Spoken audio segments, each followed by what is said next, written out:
Dental fear, also called odontophobia, dentophobia, dental phobia, and dental anxiety, is the fear of dentistry and of receiving dental care.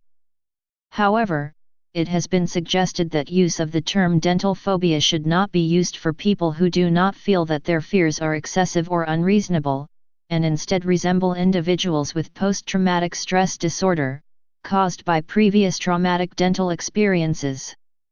Prevalence.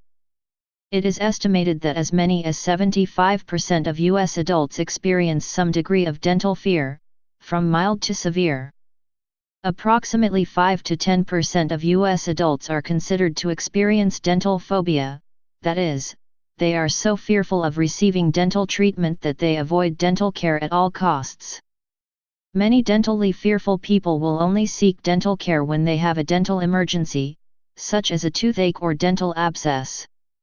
People who are very fearful of dental care often experience a cycle of avoidance, in which they avoid dental care due to fear until they experience a dental emergency requiring invasive treatment, which can reinforce their fear of dentistry. Women tend to report more dental fear than men, and younger people tend to report being more dentally fearful than older individuals.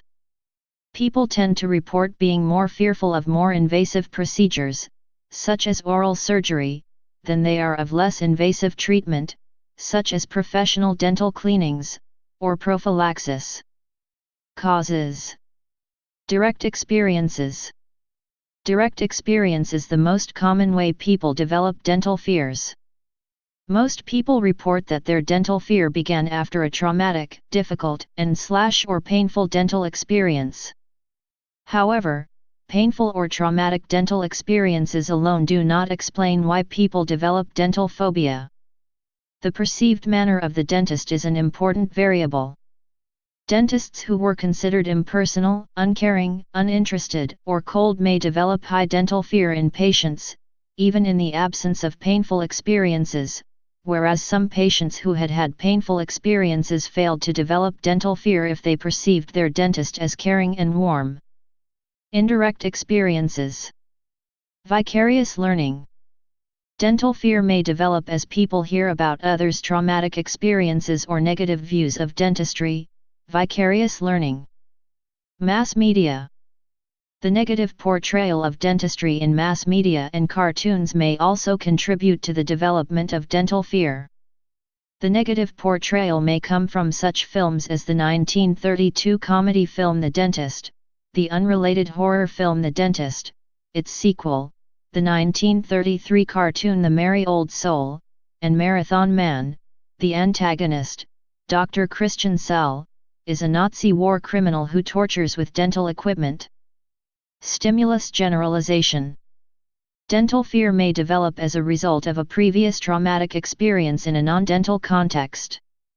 For example, bad experiences with doctors or hospital environments may lead people to fear white coats and antiseptic smells, which is one reason why dentists nowadays often choose to wear less threatening apparel. People who have been sexually, physically, or emotionally abused may also find the dental situation threatening. Helplessness and perceived lack of control. If a person believes that they have no means of influencing a negative event, they will experience helplessness. See learned helplessness. Research has shown that a perception of lack of control leads to fear. The opposite belief, that one does have control, can lead to lessened fear. For example, the belief that the dentist will stop when the patient gives a stop signal lessens fear. Helplessness and lack of control may also result from direct experiences, for example an incident where a dentist wouldn't stop even when the person was in obvious pain. Diagnosis. Phobia of dental care is sometimes diagnosed using a fear measurement instrument like Cora's Dental Anxiety Scale or the Modified Dental Anxiety Scale. Treatment. Treatments for dental fear often include a combination of behavioral and pharmacological techniques. Specialized dental fear clinics use both psychologists and dentists to help people learn to manage and decrease their fear of dental treatment. The goal of these clinics is to provide individuals with the fear management skills necessary for them to receive regular dental care with a minimum of fear or anxiety. While specialized clinics exist to help individuals manage and overcome their fear of dentistry, they are rare. Many dental providers outside of such clinics use similar behavioral and cognitive strategies to help patients reduce their fear. Many people who suffer from dental fear may be successfully treated with a combination of look, see, do, and gentle dentistry. People fear what they don't understand, and they also, logically, dislike pain. If someone has had one or more painful past experiences in a dental office, then their fear is completely rational and they should be treated supportively. Non-graphic photographs taken preoperatively, intraoperatively, and postoperatively can explain the needed dentistry. Pharmacologic management may include an anxiety-reducing medication taken in a pill, intravenously and/or using nitrous oxide, laughing gas. Most importantly is the need to provide an injection of anesthetic extremely gently. Certain parts of the mouth are much more sensitive than other parts. Therefore it is possible to provide local anesthesia, a Novocaine shot, in the less sensitive area first and then moving the injection within the zone of just anesthetized tissue to the more sensitive area of the mouth.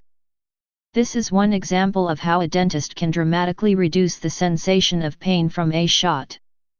Another idea is to allow the Novocaine time, 5–15 minutes, to anesthetize the area before beginning dental treatment.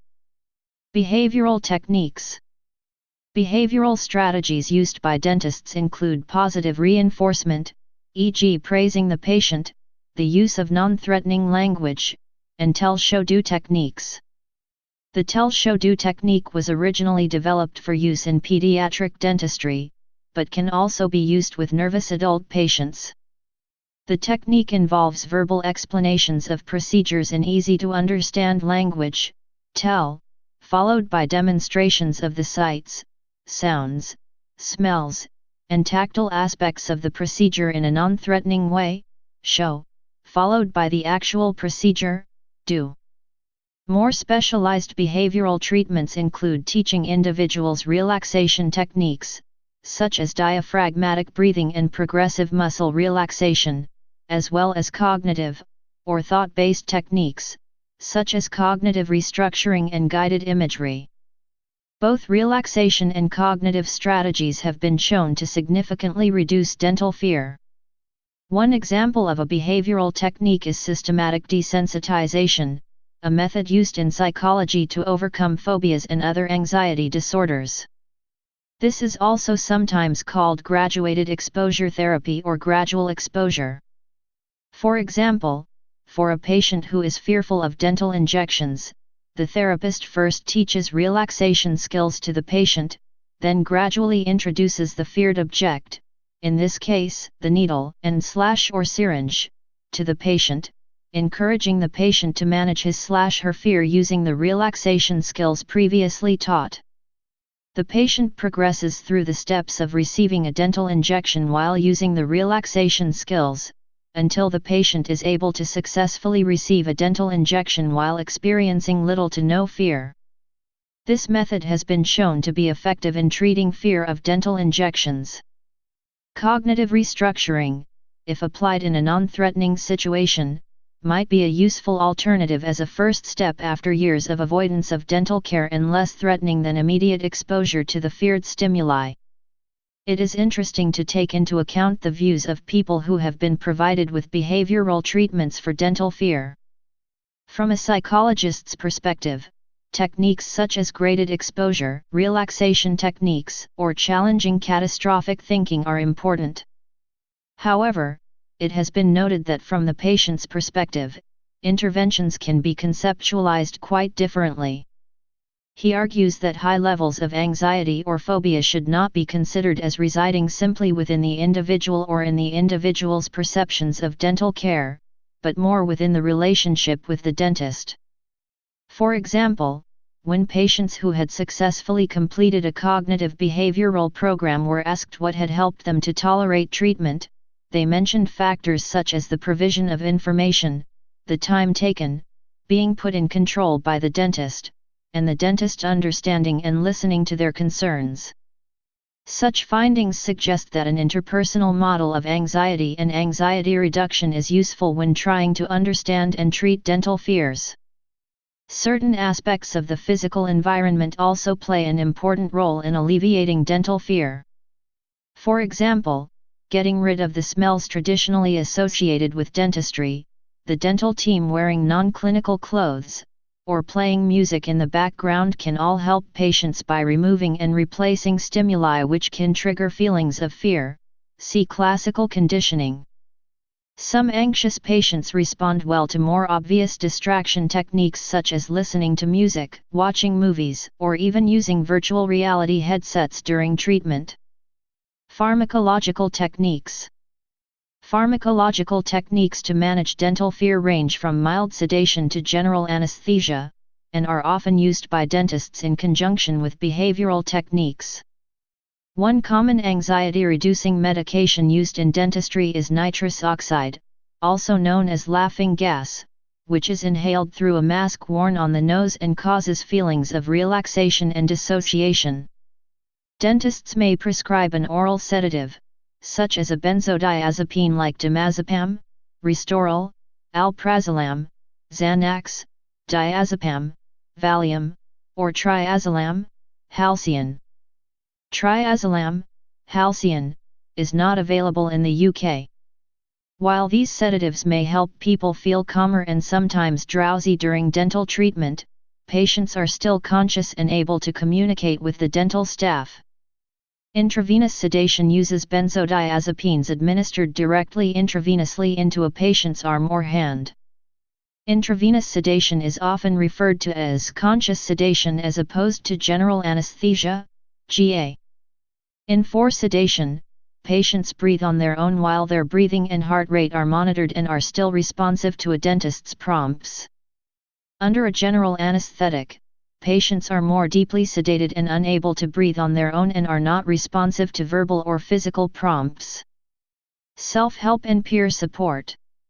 Recent research has focused on the role of online communities in helping people to confront their anxiety or phobia and successfully receive dental care. The findings suggest that certain individuals do appear to benefit from their involvement in dental anxiety online support groups. In children, dental phobia or dental fear, and dental anxiety have been used interchangeably in the dental literature to describe the overwhelming discomfort that some youth and adults experience in dental situations.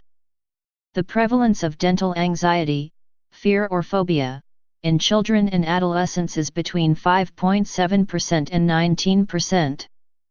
Klingberg and Broberg reviewed these studies and estimated that about 9% of children and adolescents suffer from the condition.